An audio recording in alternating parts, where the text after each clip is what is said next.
we have now for several weeks been covering. We could call it a rupture.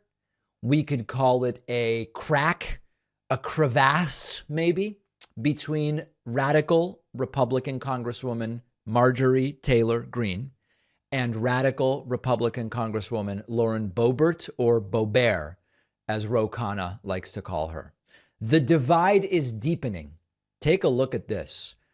Unhinged is the word that Lauren Boebert is now using to describe Marjorie Taylor Greene. There is a good Associated Press article. Boebert's backers urge her to tone down the nasty rhetoric. But when you do a search for Unhinged, you see Boebert saying the following. I have been asked to explain Marjorie Taylor Greene's beliefs on Jewish space lasers or why she showed up to a white supremacist conference. I'm just not going to go there, Boebert said over the phone, as she rode in a car winding through the high canyons near her hometown of Silt before the speakership vote. She wants to say all these things and seem unhinged on Twitter. So be it. So be it. So then we hear from Marjorie Taylor Greene. And Marjorie Taylor Greene says that Lauren Boebert's approach to selecting a speaker isn't serious. Take a listen. I think the American people, no matter how you vote, are sick and tired of drama, and this is nothing but drama. We're on multiple days now with multiple candidates from this group, so I'm not sure how Lauren Boebert, on one hand, can demand so much out of Kevin McCarthy, but then demand nothing out of someone else and be willing to vote for them to be speaker. That's not serious. I don't think that's leadership, and I really see it as more obstruction than progress. Yeah. This is absolutely fascinating. You know, I know that many people, sadly, even in my audience, are using the sort of misogynistic term catfight to describe this. Oh, it's a catfight. Whoa. This is actually a really interesting political rift, and I'm going to tell you why. Before this rift, the Republican Party had MAGA and they had non-MAGA. They had the pro-Trump Republican Party and the anti-Trump Republican Party. So you had very, very sort of neatly defined, for the most part, on one side, Mitt Romney, Adam Kinzinger, Liz Cheney, the anti-Trump people. And then you had MAGA. And Lauren Boebert was part of MAGA, and Marjorie Taylor Greene was part of MAGA. What you are seeing now is an intra-MAGA civil war. You still have Mitt Romney, right?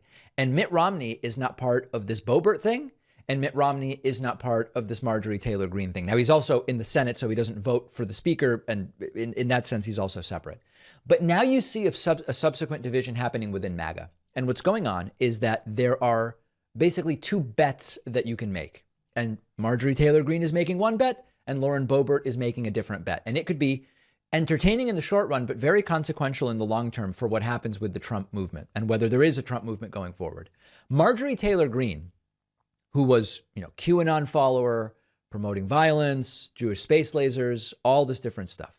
She has started to reorient herself as a voice of reason within the Republican Party. She is presumably going to get committee assignments back with Kevin McCarthy as Speaker of the House. She is now becoming part of the establishment MAGA side. She's still a Trump supporter, but she's probably realizing that Trump's power is diminishing to some degree. She wants to transform herself politically. She's making the bet of, I'm going to ease up a little bit on MAGA. I support Trump, but I'm part of this other contingent.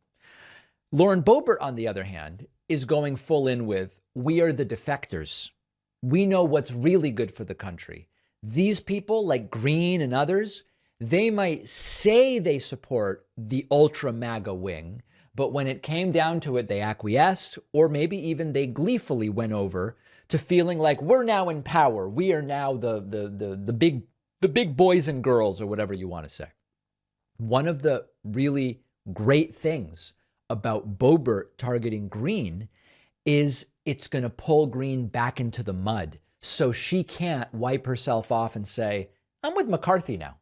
I'm in the mafia, you might say, I'm now a made man. I'm in a different category at this point. He's a friend of ours rather than just a friend of mine. If you've read books about the mafia, some of those terms make sense. Marge wanted to sort of be the rat fleeing the sinking ship after the Trump riots failed on January 6th and the red wave failed to materialize. And then Republicans argued with these 20 or so of them resisting. She saw the opportunity to flee the sinking ship. But Boebert is trying to pull her back in. And it's all good for the left in the sense that the more fractured this movement is, I believe, the better it is for the Democratic Party. If you disagree with me, let me know.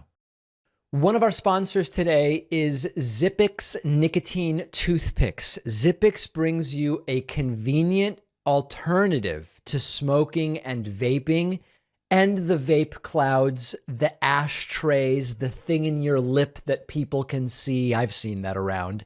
This is an easier and less messy way to curb the cravings, and you can use Zippix just about anywhere. Zippix is available in 6 flavors with 2 or 3 milligrams strength. The nicotine and the flavor are long-lasting, and Zippix has helped countless people kick the bad habits, and they are bad habits. Zippix toothpicks are FDA registered.